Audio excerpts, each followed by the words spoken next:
evening, everybody, and welcome to Take Two Radio. I'm Pam, your host, and tonight my co-host is Sabina. Hello, Sabina. Hello, everybody. I hope you're with it because we have a great guest tonight. Yes, we Okay, do. good. Tonight we welcome Emmy-nominated Arianne Zuckeer, who plays Nicole on Days of Our Lives. Welcome, Ari. Hi, thank you for having me. Thank you for being here. We're so excited. I can't even tell you. Oh, I'm so glad. Ooh, that beats the opposite, right? Yeah, I would think. Yeah. Oh, no, we have that ari-zucker on. Oh, gosh. No, we got a lot of responses, even from Blog Talk. They're very excited that you're on because they love Days of Our Lives. So that says a lot. Yes. That's awesome. So are you just finishing up work right now?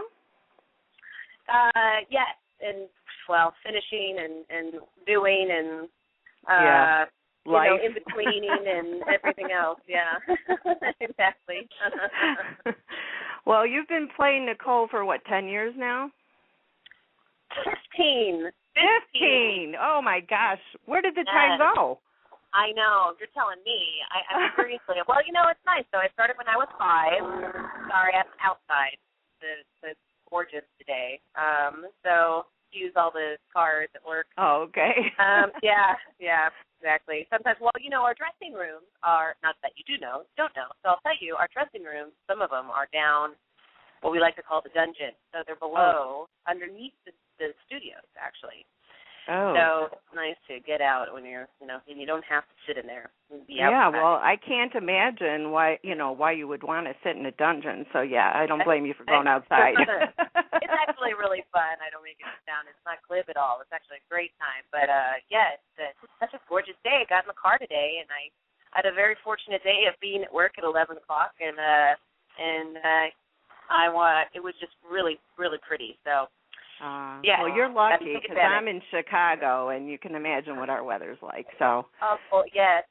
Well, I feel really bad for everyone, Midwest, East Coast.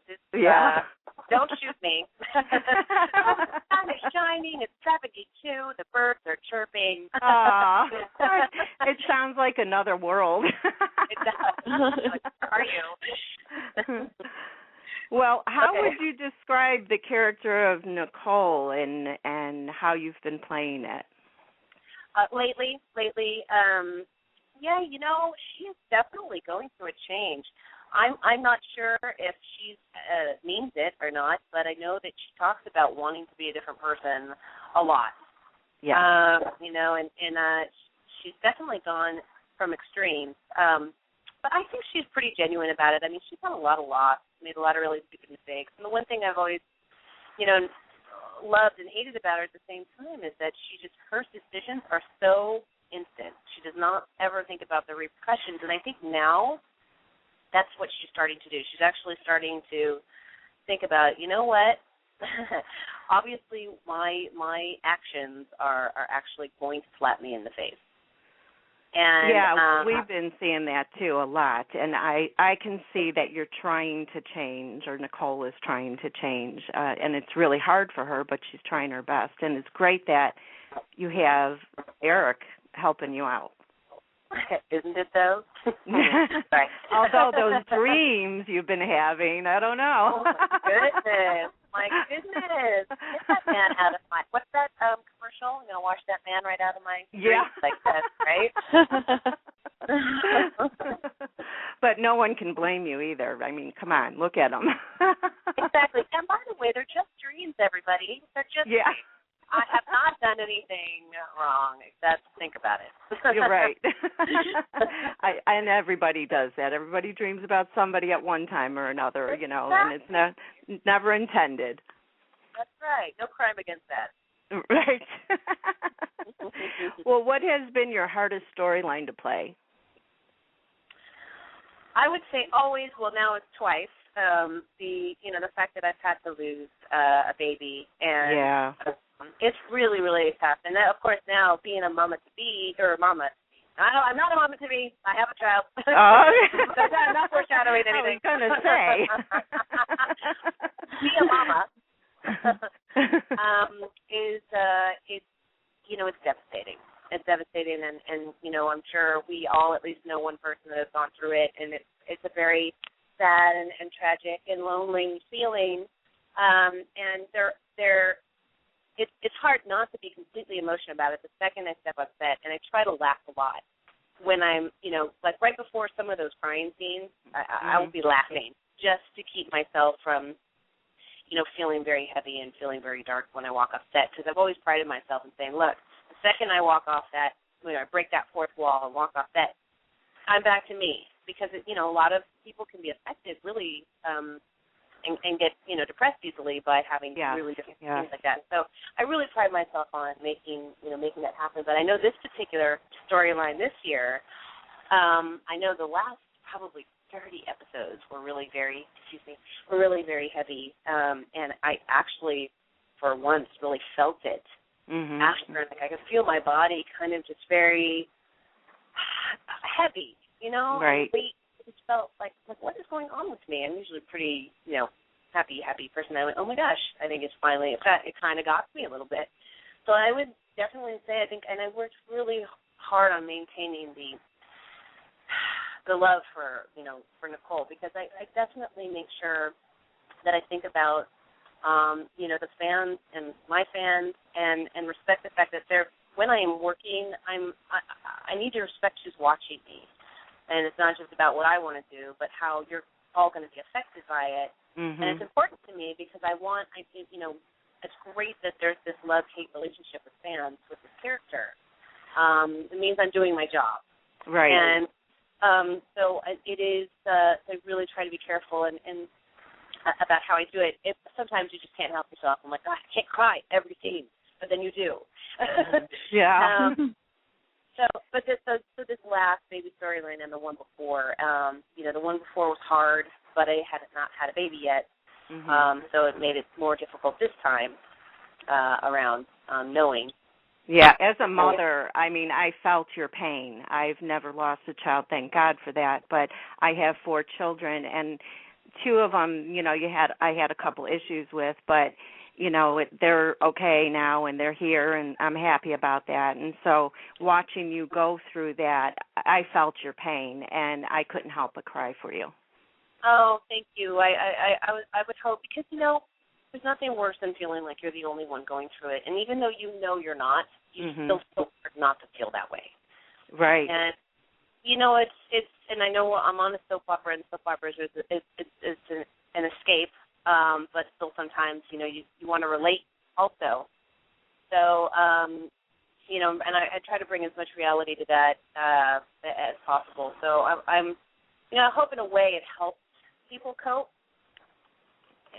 or as someone in a situation like that, and, we all get through it together. Or, you have people feel your pain, which is another, glorious way to connect people. I'm very big on the connecting and, unifying people and making people smile when you're, ordering your coffee at Starbucks kind of thing. So all those things are very important to me.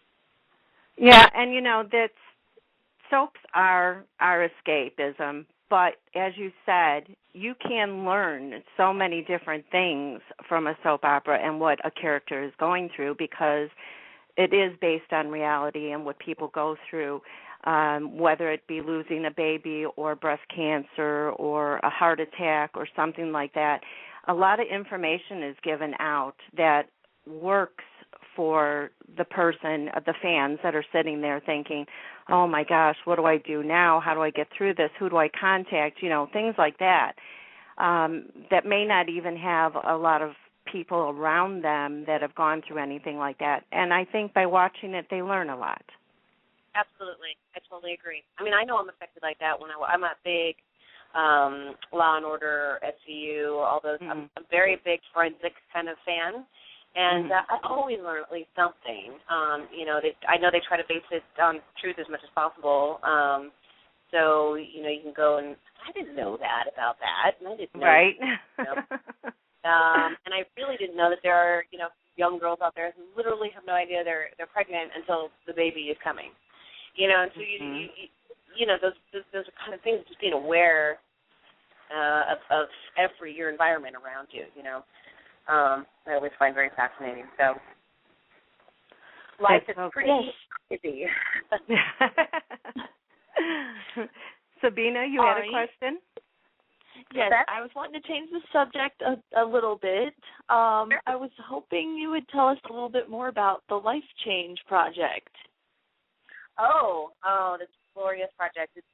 Well, Life Change is a lifelong project for me, but my brother and I have been working on basically changing the lives of all young adults, and we targeted 18 to 25, but we're actually now going younger from 12 to 17, and we are preparing this year to create the best, most exciting leadership ropes course, at least in the state of Idaho.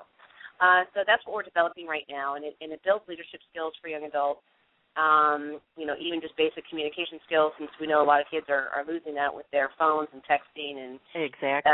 So they connect to each other in text. You're like, really? You could just tell each other what's going on. Yeah. And they do it in two different rooms in the same house. I've seen it myself. So. Yeah, right? You're like, what?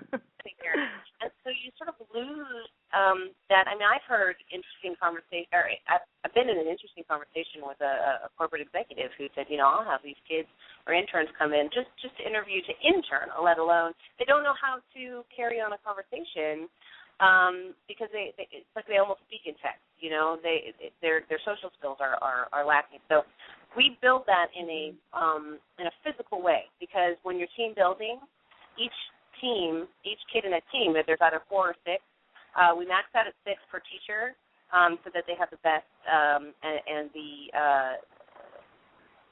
closest connection with their teacher, because there's a small amount of kids. So it is a slower process because you don't want to work with 36 kids and one teacher. They're not gonna benefit from it. Right. But the key is each one of those kids has to lead, and they have to.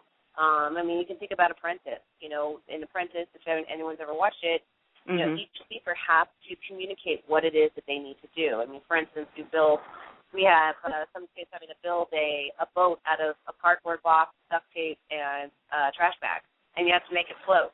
So the idea is not necessarily about making it float. It's about the process of building it together. Right, right. Listening to your team, and it's hysterical, and they're having the best time, and they have no idea how much they're growing.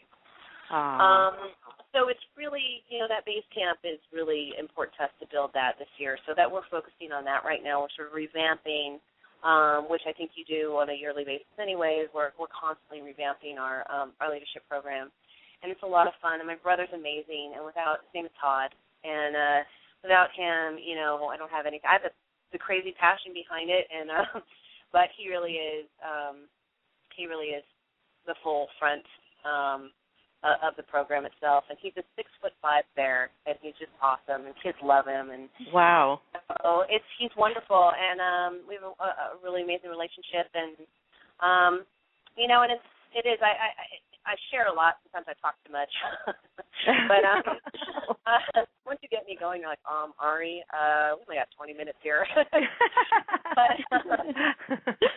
I feel like, in order to help people, you have to give a part of yourself.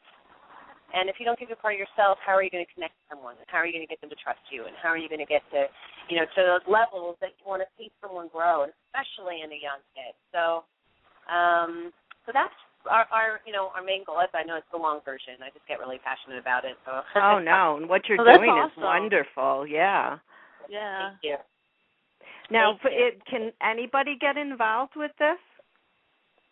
Yeah, absolutely. We're in the process. We do have on our website. We have a contact page. You can email us, or you can call my